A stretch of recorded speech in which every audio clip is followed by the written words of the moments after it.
Assalamualaikum warahmatullahi wabarakatuh. Alhamdulillah wa syukurillah kita dapat berjumpa di kajian Ghosbah Kiai Haji Ahmad Bauddin Nur Salim. Semoga apa yang disampaikan oleh beliau dapat bermanfaat dan berkah untuk kita semua. Amin ya rabbal alamin. Assalamualaikum warahmatullahi wabarakatuh. Jadi di peristiwa Mi'raj yang jarang diceritakan orang itu Rasulullah itu ketemu Nabi Adam. Dan Nabi Adam itu disebutkan di sini faidan an yaminihi aswidatun wa an yasarihi aswidatun. Dari sisi kanan itu ada kelompok besar, dari sisi kiri juga kelompok besar. Saya baca teks aslinya ya, tabarruk ya, supaya dapat berkah dari bahasa Rasulullah SAW. Ini cerita Nabi ketika ketemu Nabi Adam.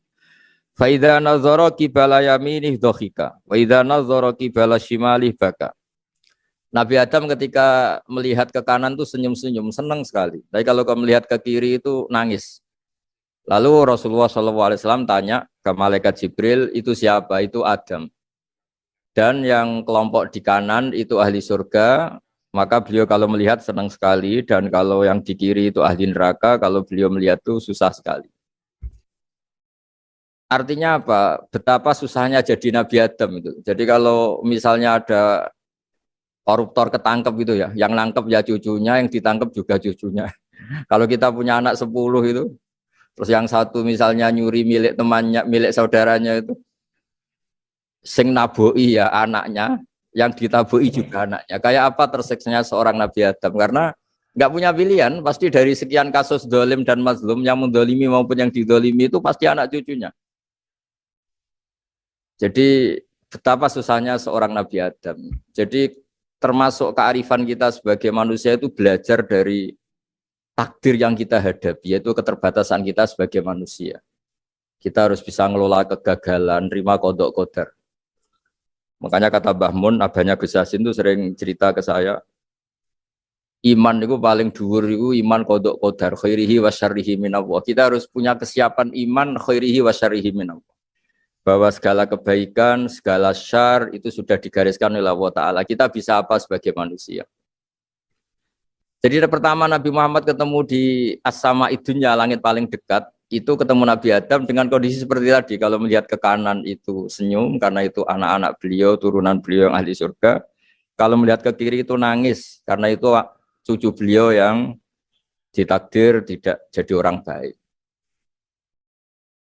Artinya kalau ada peristiwa sosial, sosial apa saja, yang satu zalim, yang satu mazlum, atau yang satu benar, yang satu salah, atau sama-sama benar tapi salah paham, itu semua adalah cucu Nabi Adam alaihis salam, dan itu membuat beliau kadang-kadang dohika, kadang-kadang senyum, kadang-kadang baka, kadang-kadang nangis.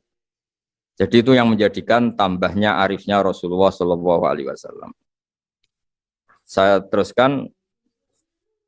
Qultu ya Jibril man hadza qal hadza Adam wa hadhil aswida an yamini wa an shimali nasamu bani.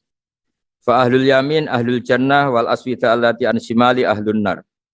Fa idza nazara qibala yamini dhahika wa idza nazara qibala shimalihi baka. Itu seperti misalnya kita punya anak 5, yang satu sukses jadi profesor doktor atau jadi orang alim, yang satu sekolah saja agak naik, misalnya sudah agak naik, entekno dunya itu nghabiskan harta itu kan. Tapi barokahnya itu mungkin kita mau jadi sombong enggak jadi gitu, karena punya anak yang enggak sukses. Mungkin barokahnya punya anak enggak sukses itu meredam keangkuhan kita, terus kita menjadi orang yang sopan dengan tetangga, dengan orang lain karena dipaksa punya hal-hal yang seperti itu. Jadi semua yang ditakdir Allah kalau kita ridho itu pasti baik. Karena ya kata yang ngarang kitab hikam itu, orang tawaduk itu kalau dinasehati pakai teks saja tidak cukup. Kalau punya utang tuh tawaduk sendiri gitu. Guyonannya orang-orang kiai gitu gitu. Ada orang sombong, supaya ada sombong kalau dia ketemu orang yang ngutangin tuh pasti sopan sendiri. Jadi kalau dinasehati suruh sopan susah, tapi kalau ketemu orang yang ngutangin atau ketemu orang yang dia butuh pasti dengan sendirinya sopan sendiri. Atau ketemu orang yang menjadikan anaknya dapat pekerjaan, menjadikan keluarganya dapat job pekerjaan, pasti dia sopan sendiri karena utang jasa. Nah kalau kita pasti sopan sama orang yang ngutangi kita, yang menolong kita, apalagi dengan Allah Ta'ala yang semua yang kita pakai pasti dari Allah Ta'ala. Dengan demikian sudah keharusan kita sangat-sangat sopan pada Allah Ta'ala. yang implementasinya dengan sujud dan dengan sholat. Itu juga yang dibawa dari hasil Mi'raj. Ini saya baca teksnya ya, saya tadi jam 9 baca Bukhari di Kudus sama beberapa habaib, alhamdulillah. Sekarang saya teruskan dengan Sahih Muslim. Termasuk kitab 6 yang paling dipakai ahli sunnah itu Al-Kutubus Sittah, yang paling pokok itu adalah Bukhari Muslim. Terus kemudian naik-naik terus ketemu Marartu bi Musa alaihi salam. Ini nabinya Bani Israel. Saya kemudian ketemu dengan Nabi Musa alaihi salam. Nabi Musa itu nabinya Bani Israel. Jadi orang Bani Israel itu bawaannya itu protes. Protes itu komplain. Ketika makomnya beliau dilewati Rasulullah SAW, kelas beliau sebagai nabi, beliau nangis. Ketika nangis ditanya, "Ma yubkika, kenapa engkau nangis ya Musa?" Terus ini saya baca supaya seperti teksnya. Kata Nabi Musa, "Rabbi hadza ghulamun ba'astahu ba'di. Yadkhulu min ummatihi al-jannata aktsaru mimma yadkhulu min ummati." Ini lelaki atau nabi junior, nabi yang datangnya setelah saya, mestinya senior saya. Tapi nabi ini sukses, umatnya lebih banyak masuk surga ketimbang saya. Ini yang bikin saya nangis. Jadi pikirannya Nabi Musa kalau beliau senior, beliau lebih dulu ya umatnya lebih banyak masuk surga. Ternyata enggak. Masih banyak umatnya Rasulullah SAW. Dan ini gaya beliau yang suka protes itu berkah karena protesnya orang soleh. Saya ulang lagi, apa-apa kalau dilakukan orang soleh itu pasti barokah. Ketika Rasulullah dapat perintah 50 sholat, itu Nabi Ibrahim pertama yang dilewati karena di langit paling atas dibanding nabi-nabi yang lain. Itu Nabi Ibrahim diam karena beliau tidak punya tradisi protes. Semua nabi diam karena Allah memerintahkan pasti sudah bagus lah, sudah diukur kekuatan hambanya. Tapi ketika Nabi Musa, beliau orang pertama komplain.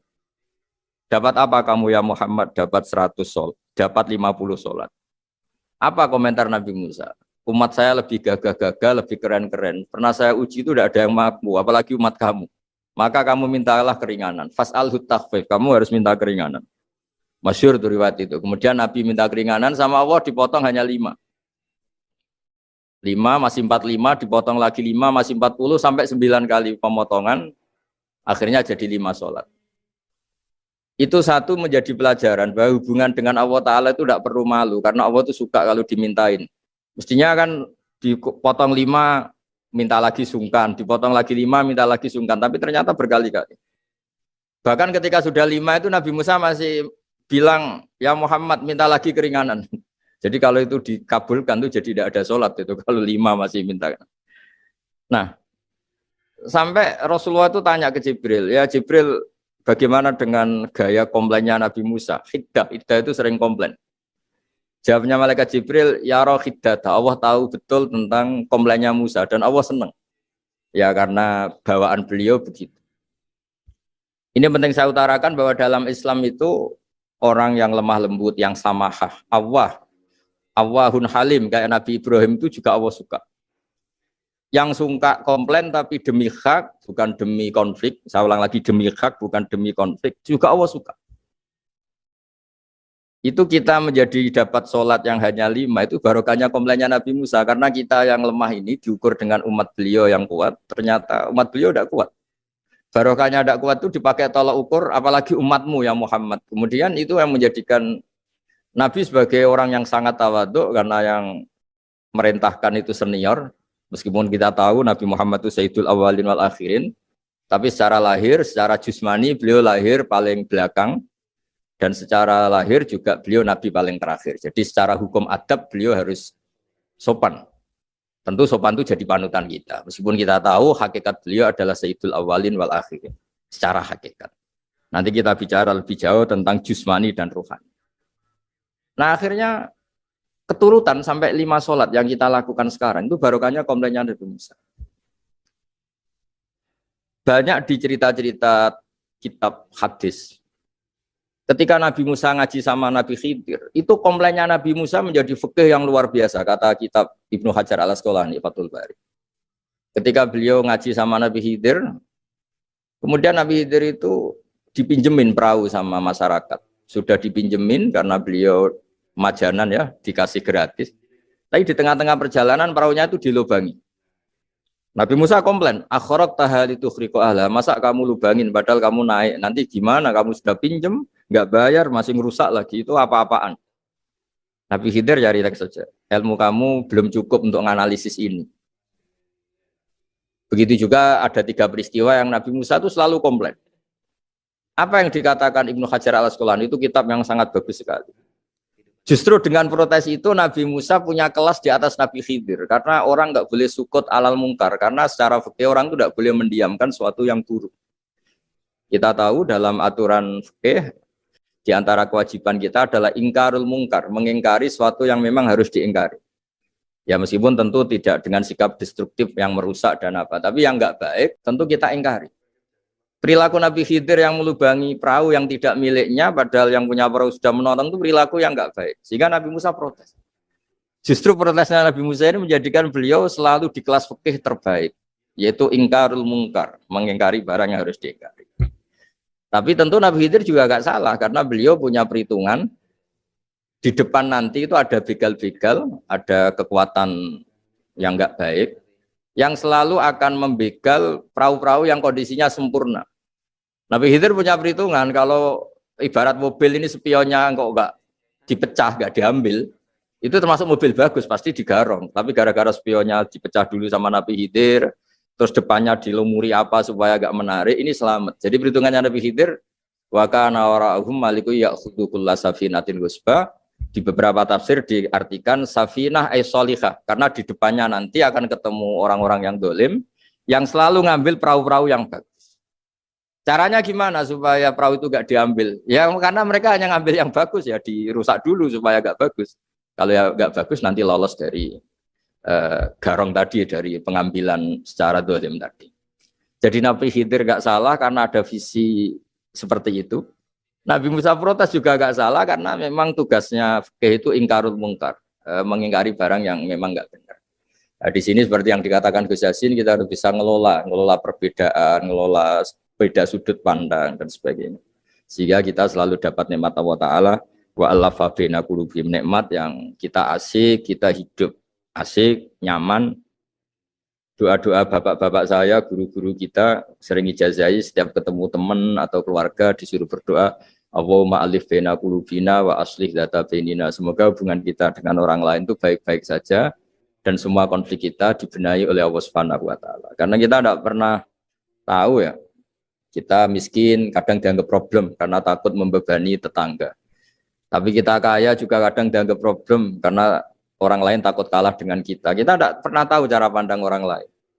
Jadi kadang-kadang kita menang gitu, sama yang senang dikira kita pemikir serius. Tapi sama yang nggak senang dikira kita merengut. Kita guyon, kata yang senang itu luar biasa. Kita dianggap orang yang ceria. Bagi yang nggak senang dianggap arogan. Jadi kita tidak pernah bisa ngelola pikiran orang lain. Nah, barokahnya rahmat Allah yang tidak terbatas kita seperti ini. Dan itu digambarkan oleh Allah Ta'ala ketika ketemu antar Nabi. Itu cara pandang ya beda-beda. Nabi Ibrahim itu kalau melihat orang yang nggak benar, itu ya ngendikane faman tabi'ani fa innahu minni wa man asani fa innaka ghafurur rahim. Ya Allah, yang ikut saya ya karuan kelompok saya, yang tidak ikut saya semoga engkau banyak mengampuni mereka. Nabi Nuh beda sekali cara pandang. Nabi Isa ubudiyah murni. Ketika melihat orang yang enggak benar, beliau tidak ngambil sikap. Beliau ngendikan intu adzibhum fa innahum ibadu. Kalau engkau siksa nggih monggo Gusti, wong itu hamba-hamba jenengan, itu terserah jenengan. Wa in taghfir lahum, kalau engkau ampuni nggih monggo, jenengan yang punya pertimbangan lebih bijak. Dan itu yang dalam banyak hadis ketika Rasulullah SAW melihat umatnya di akhir zaman yang macam-macam, Nabi ngambil sikap kayak sikapnya Nabi Isa. Sebagian riwayat Nabi mengatakan fa'aqulu kama qalal abdus soleh. Saya akan ngambil sikap kayak sikapnya al-abdus soleh. Di hadis itu diredaksikan yaitu dengan redaksi intu adzibhum fa innahum ibaduk wa in taghfir lahum fa innaka antal azizul hakim. Ya saya teruskan. Kemudian akhirnya Rasulullah SAW sampai ke Sidratil Muntaha. Wa ra'aitu Ibrahim alaihi salam wa ana asbahu waladih bih. Ketika ketemu Nabi Ibrahim, hubungan Rasulullah itu sangat emosional. Beliau yang pertama diceritakan Saya ketika ketemu Nabi Ibrahim itu senang sekali karena ternyata saya ini cucu beliau, turunan beliau yang paling mirip beliau. Jadi ini unik dari sekian peristiwa besar, peristiwa langit. Kemudian Nabi ada hubungan emosional yang luar biasa ketika ketemu Nabi Ibrahim. Pertama yang dikatakan Nabi, wa ana asbahu waladihi. Saya adalah cucu yang paling mirip beliau. Dan ini kita tahu akhirnya di semua syariat kita istilah resminya itu anit tabi millata Ibrahim Hanifah. Di istilah resmi agama kita millata abikum Ibrahim, agama leluhur kamu Ibrahim. Kita ketika baca sholawat, Allahumma sholli ala sayyidina Muhammad, terusannya juga kama sholli ta'ala sayyidina Ibrahim wa ala ali Ibrahim. Dan seterusnya, dan seterusnya. Kemudian, yang terakhir saya cerita secara akidah Ahlussunnah wal Jamaah yang dianut oleh Imam Asy'ari dan Maturidi. Meskipun secara lahir itu Nabi mengalami pertemuan dengan Allah di Sidratil Muntaha, tapi tetap saja kita cara pandang bahwa Allah Ta'ala itu mukhalafatul hawadis. Allah tidak bisa kamu andekan di satu tempat terus ngalami hal-hal yang kita alami sebagai makhluk. Sebab itu sirinya kenapa di surat Isra dimulai dari subhanalladzi. Allah tetap maha suci. Maha suci itu artinya terbebas dari yang kita alami. Allah selalu mukhalafatul hawadis. Allah la yahtaju ila makarin. Allah tidak butuh tempat. Allah tidak butuh waktu, Allah tidak butuh semua. Karena Allah itu qayyum, Allah itu qiyamuhu binafsihi, berdiri sendiri. Allah tidak butuh aras, Allah tidak butuh kursi. Tapi eksistensi kursi yang butuh Allah. Allah tidak butuh aras, tidak butuh kursi, tidak butuh langit. Semuanya itu berdiri karena Allah. Bukan sebaliknya Allah berdiri di atas semuanya. Sehingga kita mulai kecil diajari Allah itu siapa? Al-Qayyum. Kalau bahasa kita qiyamuhu binafsihi. Selalu berdiri sendiri dan Allah itu al-ghaniyul mutlak, enggak butuh yang lain. Di sini pentingnya selalu Nabi ngendikan subhanallah wiridanya tetap Allah itu maha suci, Allah maha besar, Allah maha agung, dan keagungannya diantara ditandai dia punya sifat yang tidak sifat kita. Dia punya keabadian yang tidak bisa kita miliki. Dia punya semuanya yang tidak kita miliki. Itu sebab itu dimulai subhanalladzi asra bi abdi lailam minal masjidil haram. Jadi kata subhana ini maha suci itu maha suci dari tempat, dari waktu, dari apa saja. Meskipun Allah punya adat, punya sunnah, memperlakukan hambanya itu dengan logika atau bayangan yang dibayangkan seorang hambanya. Sehingga seakan-akan kita ini ya ketemu, seakan-akan kita bisa ini melihat. Sehingga di surga disebut kita ini melihat Allah. Tapi semua ahli sunnah mengatakan, tapi kamu melihat Allah itu tetap saja bila kaifin walan khisorin, tidak bisa terus menciri itu bisa membatasi sifatnya Allah itu begini-begini tidak bisa. Tetap Allah itu la tudrikul absar wa huwa yudrikul absar. Tapi kita bisa disebut melihat dengan kemakhlukan kita yang profan di surga disebut melihat. Tapi bukan melihat yang kayak kita melihat antar makhluk yang terus bisa apa itu cerita detail, cerita spesifik, cerita apa tidak bisa. Tetap la tudrikul absar. Ini hebatnya ulama-ulama kita selalu cerita Mi'raj, cerita nazar ila wa fil jannah, melihat Allah di surga, tapi bersamaan dengan itu selalu cerita Allah itu mukhalafatul hawadis, Allah itu laisa kamitslihi syai'un.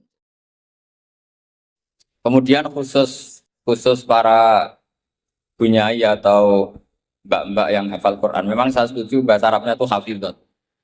Meskipun sebetulnya menurut disiplin itu agak salah. Karena dulu itu orang hafal Quran namanya hamalatul Quran. Tapi problemnya untuk perempuan di Indonesia hamil itu ya kita tahu maknanya apa. Sehingga secara bijak diganti apa? Hafidhot. Karena kalau hamil mesti pikirannya orang itu ya bunting. Jadi nanti gak ada bedanya yang hafal Quran sama enggak. Jadi ini saya baca semua lengkap. Saya baca Arabnya terus saya terjemah dengan bahasa Indonesia. Supaya bahwa perilaku kita, kenapa wadduha baca takbir, kemudian mengakhiri wa ulaika humul muflihun, terus cara khataman itu semuanya musalsal ila Rasulillah sallallahu alaihi wasallam. Bapak saya itu dulu ngaji sama mbahnya Neng Ima itu sama Mbak Jola Salam. Sebelumnya ngaji sama buyut saya dari Ibu Kiai Zubaidi. Jadi ini penting saya utarakan, jadi sanad itu penting. Sekarang banyak pondok Quran itu hanya dilatih pakai kaset. Tapi karena nasional ya namanya pondok Quran. Kamu ngeritik nanti dikira hasud. Kalau setuju itu merusak tradisi karena nggak ada apa? Sana. Kalau diam manusia kok tidak punya sikap. Ya sudah gitu aja, nanti jadi fitnah. Ini saya baca ya. Bismillahirrahmanirrahim. Wa qatit tafaqat al-khufadu ad-dhihni wa ghairuhu. Bi an hadits takbiri lam yarfa'u ila nabi sallallahu alaihi wasallam illa al-basir. Farwaina an bi asani tamu ta'addidatin annahu qala sami'tu Ikrimah bin Sulaiman yaqul qara'tu ala Ismail bin Abdillah al-Makki. Falamma balaghtu wadduha qala li kabbir inda khatimati kulli suratin hatta takhtima. Jadi ini riwayat Qiraah Ibni Katsir yang dipakai kita semua. Ketika ngaji sama gurunya, wadduha selesai, kata gurunya kabbir, kamu harus baca takbir. Ini dengan kalimat Allahu Akbar. Fa inni qara'tu ala Abdillah bin Katsir, falamma balaghtu wadduha qala li kabbir. Saya ngaji sama Abdul bin Katsir juga diperintahkan demikian. Abdul bin Katsir ngaji sama guru-gurunya, di antaranya Imam Mujahid, fa'amarahu bidzalik, ya disuruh seperti itu. Wa akhbarahu Mujahid an Ibnu Abbasin amarahu bidzalik. Ibnu Abbas bilang ya seperti itu. Wa akhbarahu Ibnu Abbasin an Ubay bin Ka'ab. Itu sahabatnya Nabi amarahu bidzalik.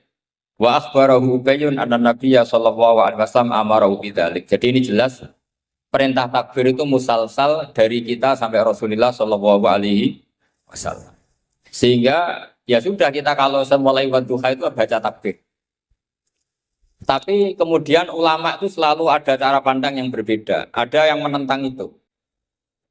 Anehnya yang menentang itu sebetulnya kita, yaitu kiroahnya Asim. Jadi kita ini sudah unik. Jadi kita ngikuti kiroah Asim diriwayati Hafiz. Ya kiroah kita apa? Kiroatu Asim diriwayati apa? Hafiz. Tapi dalam baca wadduha itu ngikuti mazhabnya Ibnu Katsir. Kenapa Imam Asim berpikiran tidak perlu? Karena begini.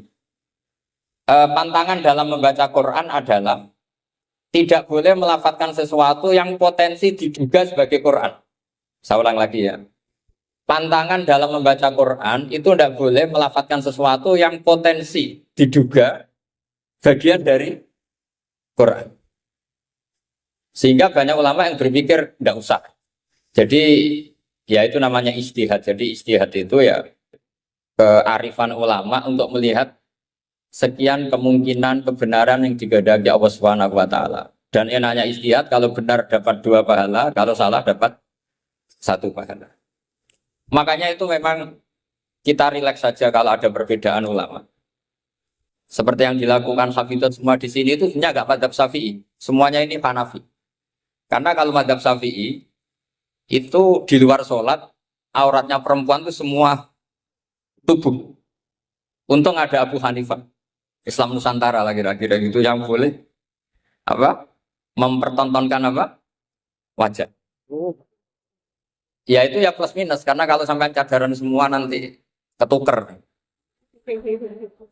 Tapi yang jelas ikhtilaful a'immah rahmah itu ada madhabnya yaitu Hanafi. Jadi dulu ulama itu biasa orangnya Syafi'i bermadhab apa berperilaku tertentu ngikuti ulama lain itu tidak masalah seperti ini. Kita Asim tapi ngikuti madhabnya siapa? Ibnu Katsir, yaitu rawinya Imam Bazi tadi yang mentakbirkan setiap akhir wadduha. Nah yang tidak mentakbirkan itu ya tadi filosofinya jangan sampai ada kalimat yang kalau dibaca bareng-bareng diduga sebagai Quran. Makanya banyak qiraah sab'ah diantaranya nggak boleh baca bismillah ketika antar apa? Surat. Karena bismillah antar surat itu tidak bagian dari Quran kecuali Fatihah. Makanya banyak yang waslul jami, qat'ul jami itu adalah dalam ilmu sab'ah. Logikanya seperti tadi. Ya, saya ulang lagi ya. Jadi pantangannya di Quran itu diantaranya apa? Tidak boleh melafadzkan kalimat yang potensi diduga sebagai Al-Quran. Sebab itu ada madhab yang tidak membolehkan. Tapi ada madhab yang membolehkan karena orang sudah tahu semua bahwa konteksnya tidak Quran. Tapi memang takbir bersyukur. Ya jelas ya, jadi ini penting supaya secara kesanatan jelas. Terus sekarang tentang takmil ya, alinea kedua. Takmilun. Yaitu tadi kenapa setiap khataman justru diakhiri dengan wa ulaika humul muflihun, tidak terus anas berdoa enggak. Takmilun. fi masaila tata'allaqu bil khatmi. Al-ula sabatan nasu anil makki min riwayatil Bazi wa kumbul wa ghairihima. Anna man qara awa khatama ila akhirin nas qara al-Fatihata wa ilal muflihun min awalil Baqarah. Jadi justru setelah khataman, ya saya ini hanya bantu ya. Artinya saya yakin semua hafizat melakukan itu. Tapi kan nggak tahu referensinya di mana. Nanti dikira di primbon, makanya ini saya tunjukkan. Nah, setelah saya tunjukkan potensinya jenengan nggak punya kitabnya. Makanya tak bantu, tak fotokopi. Jadi saya sebelum datang ke sini kemarin saya fotokopi. Karena saya datang ke sini yang nyuruh mbah saya, Mbah Bumi Maftuhah. Saya itu jarang mau hadir di acara umum kecuali kalah tua. Makanya jangan berharap ngundang saya. Kalau sampai tidak lebih tua ketimbang saya insya Allah tidak mau. Jadi yang merasa tidak mbah saya mohon tidak ngundang saya. Tapi kalau ada mbak-mbak yang merasa mbah saya, ya saya mau. Tapi dia harus siap mendadak tua. Karena jadi mbah saya. Saya ulang lagi ya, ini supaya jelas. Saya mohon nanti keluarga-keluarga yang mungkin kurang jelas minta keluarganya pasti ada yang paham kitab, paham baca. Yang jelas ini di kitab Hoisun Naf'i yang dipakai lajnah internasional dalam mentasih mushaf, termasuk kata pengantar di semua mushaf internasional. Dan mencari di akhir lajnah itu biasanya ada kata pengantar. Di antaranya merujuk kitab yang dikarang Imam Sofakusi. Itu yang ngarang kitab Hoisun Naf'i. Sarahnya kitab Satibi. Ya, Satibi di ilmu qiraat itu ibarat Nawawi dalam mazhab Syafi'i. Jadi semua riwayat tentang qiraat sab'ah itu semuanya nginduk namanya Imam siapa? Satibi. Satibi sebetulnya nginduk sama Abi Amrin Ad-Dani. Terus sampai seterusnya sampai ke Imam Sab'ah. Nah, kalau sampean tanya, kenapa justru yang menjadi qiraah masyhurah itu justru Imam Asim? Padahal dia orang Kufah. Kenapa tidak Imam Nafi' padahal beliau qari'un madaniyun?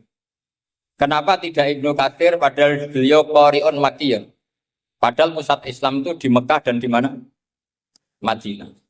Karena begini ceritanya. Sayyidina Ali karramallahu wajhah itu akhirnya sakanal Kufah. Beliau keluar dari Madinah, berdomisili di mana? Kufah. Dan di situ diikuti oleh akabiru ashabi Rasulillah. Oleh sahabat-sahabat Nabi yang senior-senior termasuk Abdul bin Mas'ud. Sehingga pelajaran Quran itu paling banyak di Kufah. Termasuk yang ngaji namanya Habib, ini nama orang kan? Abdullah bin Habib As-Sulami bin Abdirrahman. Lah yang ini itu punya murid namanya Imam Asim. Sehingga karena Akhodal Asim an Abdullah bin Abdirrahman As-Sulami, ini terus langsung sanatnya Ali, kalau langsung sampai Sayyidina Ali. Jelas ya? Karena Sayyidina Ali itu punya murid paling alim namanya Hasan Basri, hidup di Basrah. Sehingga kalau kita belajar nahwu itu perkhilafan lughat fusha justru antara orang Kufah dan orang apa? Basrah. Karena ada migrasi para sahabat ke Kufah dan apa? Basrah. Lama-lama jadi Qubbatul Islam. Terus lahirlah Baghdad. Makanya ketua wali itu tidak di Mekah tapi malah di Baghdad. Artinya begini, kalau sampean punya madzhab begini, terus ada orang Mekah tertentu, kita yang orisinil, sampean nggak usah kaget. Sebetulnya Mekah itu lama sekali ditinggal akabirus sahabat. Sehingga tidak usah diterus-teruskan kenapa madzhabnya orang Mekah sekarang seperti itu, sampean nggak usah kaget. Karena akabirus sahabat banyak yang sakanu al-Madinah, summa sakanu Syam, summa sakanu Kufah. Sehingga zaman itu justru Mekah rapati keduman akabirus sahabat. Tapi ini bisa panjang kalau saya terangkan nanti. Tapi yang jelas kita keren karena sanatnya sampai Imam siapa? Asim. Terus saya baca terus ya. An-namang qara wa khatama ila akhirinas qara al-Fatihata wa ilal muflihun min awalil Baqarah. Jadi mulai dulu tradisinya setelah khatam tidak berdoa tapi baca lagi Fatihah, kemudian baca lagi sampai ayat Al-Muflihun min awalil Baqarah. Wa sa'al amalu bihadza fi sa'iri biladil muslimin. Dan itu menjadi populer di semua negara Islam. Jadi sampean nggak usah panik misalnya, wah di Mekah tidak ada seperti itu. Maksudnya di Mekah yang sekarang, dulu semuanya pakai itu. Jadi kalau yang nggak pakai berarti nggak mengenal tradisi ulama dulu. Jelas ya? Jadi wasa al-amalu bihada fi sa'iri biladil muslimin fi qiraatil ardi wa ghairiha al-makki wa ghairi sawa'un ana wa khatma masar fi amla. Walahum ala dalika adillatun minha ma huwa ma'thurun an Nabi sallallahu alaihi wasallam, dan itu ada dalil dari Rasulullah, wa minha ma huwa anis salaf wa minha ma huwa anil muqtada bihim minal khalaf. Semua dari orang-orang keren, orang-orang bisa diikuti. Faqat ruwiya anil makki min turukin antar bas maula bin Abbas ani bin Abbas satu se an Ubay bin Ka'ab anin Nabi sallallahu alaihi wasallam annahu kana idza qara'a qul a'udzu birabbin nas iftataha minal hamdu, dari surat alhamdu. Jadi bacanya tetap rofa karena itu era fikaya ya. Kalau dibaca jar ya minal hamdi, maknanya ya dari alhamdulillah rabbil alamin. Summa qara'a minal baqarah ila ulaika hum muflihun. Summa da'a bi du'ail khatmi summa qoma. Jadi Nabi juga kalau baca Quran birabbin nas selesai Fatihah wa ulaika humul muflihun baru berdoa. Jadi yang kita lakukan sekarang itu persis yang dilakukan Rasulullah sallallahu alaihi wasallam. Saya teruskan. Waruya musnadan wa mursalan anna rajulan qala lin nabi sallallahu alaihi wasallam. Jadi seorang lelaki tanya ke Rasulullah, ayul amali ahabbu ilallah. Amal apa yang paling dicintai Allah? Qala al-halul murtafilu. Wa wa ala hafi mudhafin ay amalul hali. Waruya musnadan wa mufassaran an Ibni Abbasin radhiyallahu anhu bilafzi anna rajulan qala ya Rasulullah ayul amali afdalu. Amal terbaik itu apa? Nabi jawab, alaika bil halil murtakhil. Kamu ngikuti amal yang sampai khatam kemudian pergi lagi. Qala wamal halul murtakhil. Lalu halul murtakhil itu apa ya Rasulullah? Qala shahibul Qur'ani kullama halla irtahala. Yaitu orang yang membaca Quran setiap khatam lalu beranjak jalan lagi. Jadi tidak berhenti di nas tapi langsung memulai lagi. Jadi kullama halla irtahala, sekali selesai jalan lagi, tidak berhenti di situ. Ekul lama faragha min khutmatin syara'a fi ukhra. Setiap khatam ini selesai, maka syara'a fi ukhra. Jadi nanti setelah jenengan pulang, ya benar-benar wa ulaika humul muflihun diteruskan lagi. Jangan nunggu ada undangan di sini. Wah itu berarti sampean bohong. Ya semoga enggak bohong. Tapi sebagian potongannya bohong karena kalau yang enggak punya pondok biasanya setelah pulang ya gosip. Acaranya keren. Wakil gubernurnya ganteng, wah itu rekod nanti. Enggak boleh seperti itu. Wakil gubernurnya orang alim, putranya Mbak Mun, itu boleh. Karena suaminya enggak cemburu. Tapi kalau bilang wakil gubernurnya ganteng, itu pasti tidak ibadah itu karena sensitif. Saya nanti juga cerita istri saya gitu, hafidotnya banyak, banyak. Enggak boleh saya teruskan cantik, nanti sensitif. Ya sudah seperti itu aja sifatnya. Nyari yang aman. Kullama faragha min khutmatin syara'a fi ukhra. Syubbiha bi musafirin faragha min safarin wa halla manzilahu sumartahala bi sur'atin di safarin akhar. Ya ibarat kayak orang dagang setiap sudah pulang lalu tetap berencana ke tempat kerjanya lah lagi. Intinya enggak ada selesainya. Apa enggak ada apa? Selesai. Lalu yang terakhir, ini karena saya masih punya waktu hanya 4 jam. Jadi nanti permintaan yang Ema dikonfirmasi ke ketua takmir. Karena nanti kena sempit sholat apa? Duhur. Tadi saya berdoa, semoga dapat waktu sempit. Alhamdulillah kesampaian. Karena ini tinggal, jadi tadi gak salahnya siapa-siapa, memang mustajabnya doa saya. Tadi saya berdoa supaya dapat waktu sempit. Alhamdulillah kesampaian. Ini jelas kesampaian ini. Ini tinggal 35 menit. Yang terakhir adalah al-khotimuna li kitabillah ala salasati firaqin. Cara mengkhatami Quran itu ada 3 model, 3 kelompok, maknanya nanti 3 kelompok ini menjadi 3 model. Faminhum firqatun, ya sebagian kelompok begini. Idza khotamu istaghalu bil istighfar ma'al khuljali wal khaya. Setelah khatam mereka sibuk istighfar, merasa malu. Apalagi khataman di sini, pasti ada yang mencolot-mencolot kan? Apalagi yang nyemak biasanya mau belok pojokan itu. Alimun hakim, padahal ayatnya hakimun alim. Nah, itu kan mesti ada dosanya, karena pasti kadang baca wati ini, tapi diakhiri wal asri. depannya wati ini, tahu-tahu watawasau bil haqqi watawasau sabr. Karena mulai illal ladzina amanu wa amilus sholihat itu langsung mencolot ke wal asri. Sama, biasanya orang hafal Quran problemnya gitu. Yang di surat Baqarah sebenarnya itu wakula. Yang di juz 8 pakai fa, fakula. Kadang juz 8 diletakkan juz 1, juz 1 diletakkan di juz 8. Saya hafal lah kelakuannya santri-santri karena saya biasanya emak. Jadi saya yakin semuanya pernah salah. Sebab itu kalau khataman tidak usah sok suci tapi malah ma'al khojali, merasa malu, merasa perlu istighfar. Itu juga bagian dari tradisi khatamannya ulama-ulama dulu. Wa haula'i qaumun ghalaba 'alaihim al-khaufu lima arafu min syiddati satwatillah wa qahrihi wa batsi. Wa ra'au a'malahum lam mastawat 'alaihi minat taksir bin nisbati janibir rububiyah ilal ubah aqrab. Fa'ikonu saterusnya, makanya mereka yakin dalam amalnya itu banyak masalah. Maka perlakuan terbaik adalah membaca istighfar.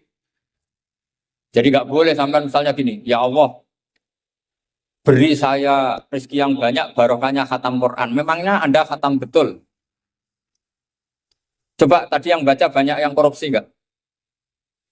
Nggak usah diceritakan, jeleknya orang dosa. Makanya saya punya teman tuh agak nakal. Kalau ndonga begini, ini kisah nyata. Tidak bikhatmil Quran, kata dia itu biciktil Quran. Karena hanya ngicipi, bukan sempurna. Karena memang orang ngapalkan Quran kayak gitu ya, memang kalau cepet ya ilmu tafsir pun fa'al dirara baka birwasi apa kata luar Jawa suara itu kan Jibril saja kalau dengar bingung itu apa gitu gitu. Karena taunya malaikat Jibril yang warattilil Qur'an apa? Tartila. Tapi kalau sampai baca kan mesti cepet. Apalagi dibatasi subuh harus khatam. Ya sudah, sudah pokoknya orang sudah karu-karuan ya. Ya nggak apa-apa daripada nggak terus. Tapi jangan, makanya doanya itu nggak usah pakai doa khataman. Allahumma arhamna bil Quran, wanfa'na bil Quran. Jadi nggak bohong ya kan? Fatihah kan Quran, wal asri Quran. Kalau khatam Quran kan bohong. Bisa saja kata malaikat tenang nih mau menculat gitu. Ya jelas ini bukan nyindir tapi fakta. Ini bukan suudon tapi suul yakin. Karena benar-benar terjadi. Jadi ini bukan suudzon tapi apa? Suul yakin. Kalau suudzon haram. Kalau suul yakin itu berdasar fakta.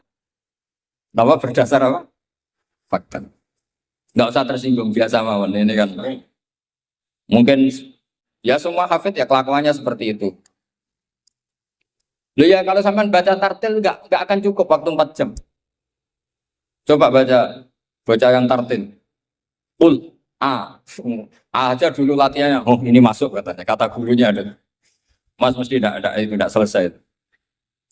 Makanya ada ulama yang kalau tradisinya khatam mereka istighfar dengan istighfar meminta maaf karena merasa amalnya tidak sempurna.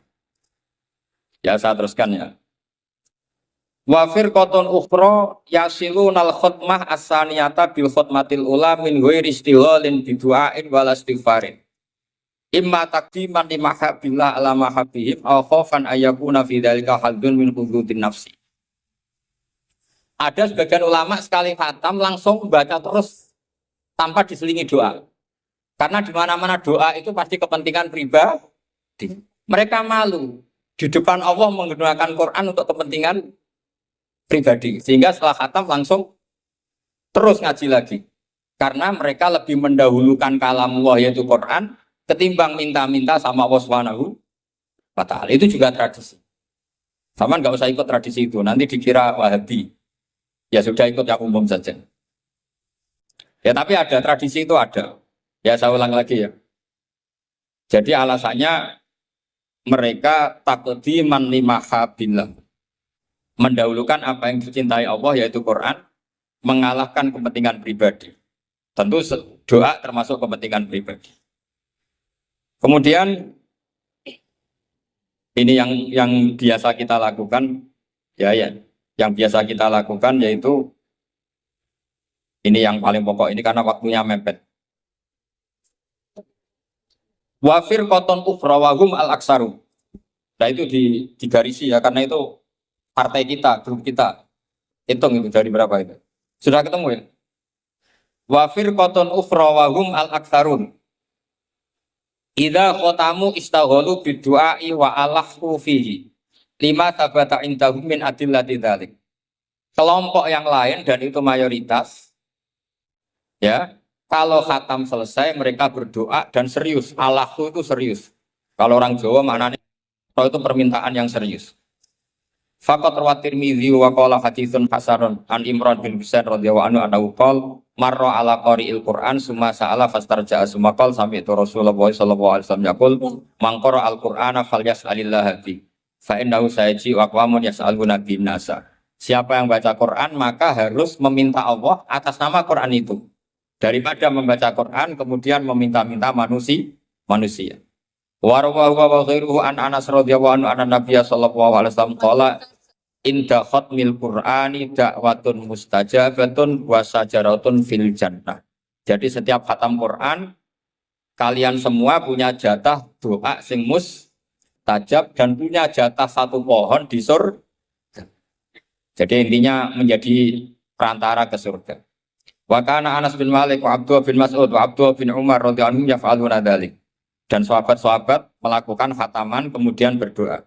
Wa sahha anil Hakam bin Atibah bi fathit ta ba'da ya sanatun seterusnya at-tabi'il jalil annahu qala arsala ilayya mujahidun wa intahu ibnu abi lubaba faqala inna arsalna ilaika li anna aradna an nakhtimal qur'ana.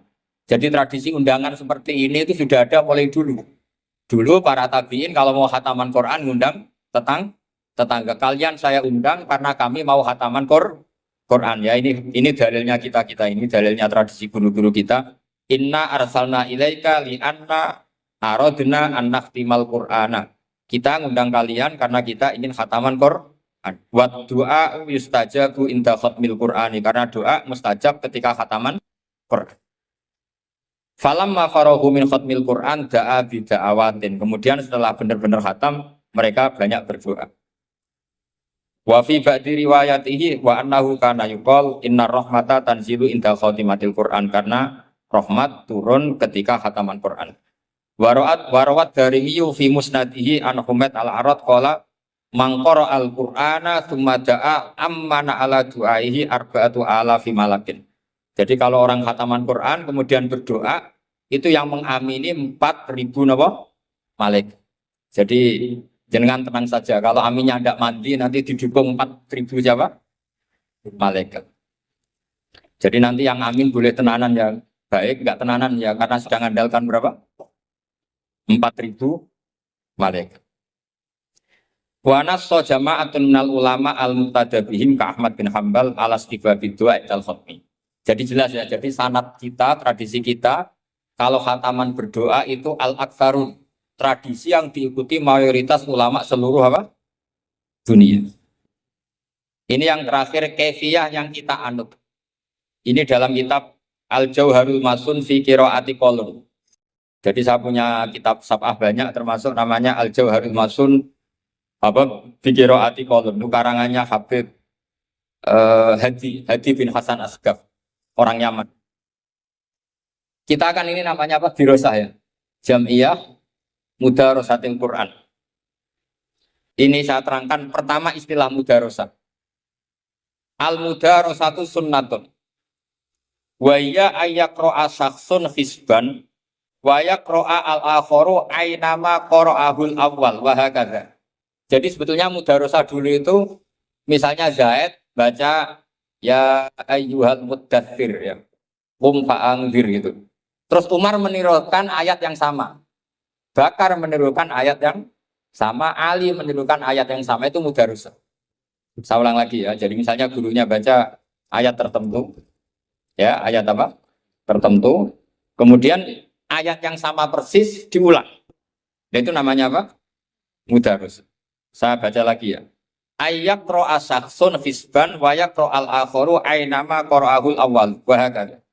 Fahadhihi sunnatu allati kana yudarisu Jibrilu an-nabiyya sallallahu alaihi wasallam. Ya dengan cara itu Nabi dulu ngaji malaikat apa? Jibril. Jadi Jibril baca yang misalnya ya ayyuhal muddatsir gitu ya.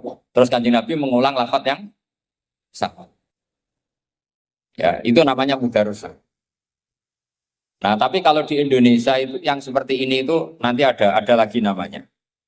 Tapi ya nggak apa-apa dinamai mudarosah nggak apa-apa. Fakana Jibrilu yaqra'u awalan summa yaqra'u an-nabiyyu sallallahu alaihi wasallam ainama qara'ahu Jibrilu. Jadi Jibril baca dulu, kemudian Nabi baca ayat yang persis yang dibaca malaikat siapa? Jibril. Makanya kata Allah, fa idza qara'nahu fattabi' Qur'an. Setelah saya baca kamu ikuti. Ala lisani Jibril itu. Nah, kalau yang kita lakukan ini masuk definisi ini, yang tradisi kita ya. Wa amma ayyaqra'a ahadun hisban aw nahwahu wa yaqra'al akharu min haitsun tahal awwalu fa hiya idaratun bil Qur'an wa hiya mustahsanatun aidan. Jadi kalau tradisi kita kan misalnya kita baca ya misalnya kan wa ma adraka ma saqar misalnya la tuqi wala tadhar lawahatul lil basar 'alaiha tis'ata asyar. Terus ada yang teruskan wa ma ja'alna ashaban nari illa malaika wa ma ja'alna idatahum, terus ada yang berhenti kalla wal qamar wal laili id adbar wasuqi idza asfar inna al ihdal kubar. Sadar teruskan lagi nadhir lil basar man syaa minkum ayat taqaddama ayat akhir. Itu nama resminya idaro. Idaro itu puteran. Ya tapi nggak apa-apa kalau nama istilah itu apa artinya sih. Jadi yang jelas tradisi yang kita lakukan itu ada sunnahnya ila Rasulillah Shallallahu Alaihi Wasallam. Meskipun ada sedikit perbedaan nama. Saya kira demikian. Sahabat beriman yang dirahmati Allah Subhanahu wa taala. Kiai Haji Ahmad Bahauddin Nur Salim atau lebih dikenal sebagai Gus Baha, lahir 29 September 1970, merupakan penceramah yang berasal dari Rembang, Jawa Tengah. Beliau dikenal sebagai salah satu ulama ahli tafsir Al-Quran dan merupakan murid dari Kiai Haji Maimun Zubair. Gus Baha merupakan putra dari seorang ulama pakar Al-Quran dan juga pengasuh pondok pesantren Tahfidzul Quran, yaitu Kiai Haji Nur Salim Al-Hafidz dari Narukan, Tragan, Rembang. Kiai Nur Salim merupakan murid dari Kiai Arwani Kudus dan Kiai Abdullah Salam, Kajen Mergoyoso Pati. Nasabnya bersambung kepada para ulama besar. Bersama Kiai Haji Hamim Zazuli Gusmi, Gus Baha mulai gerakan Cantiko, jamaah anti koler, yang menyelenggarakan kajian Al-Quran secara keliling. Cantiko kemudian berganti nama Mantap, Majelis Nawaitu Topo Broto, lalu berubah menjadi Zikrul Ghafilin.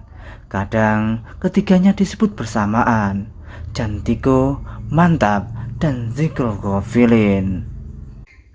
Dari silsilah keluarga ayah, Gus Baha merupakan generasi keempat ulama-ulama ahli Al-Quran. Sedangkan dari silsilah keluarga ibu, Gus Baha menjadi bagian dari keluarga besar ulama Lasem.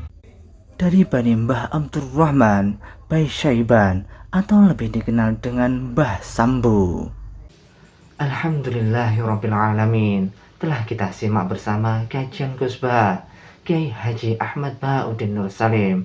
Semoga dapat bermanfaat dan berkah di dunia sampai akhirat. Demikian yang dapat kami sampaikan. Wassalamualaikum warahmatullahi wabarakatuh.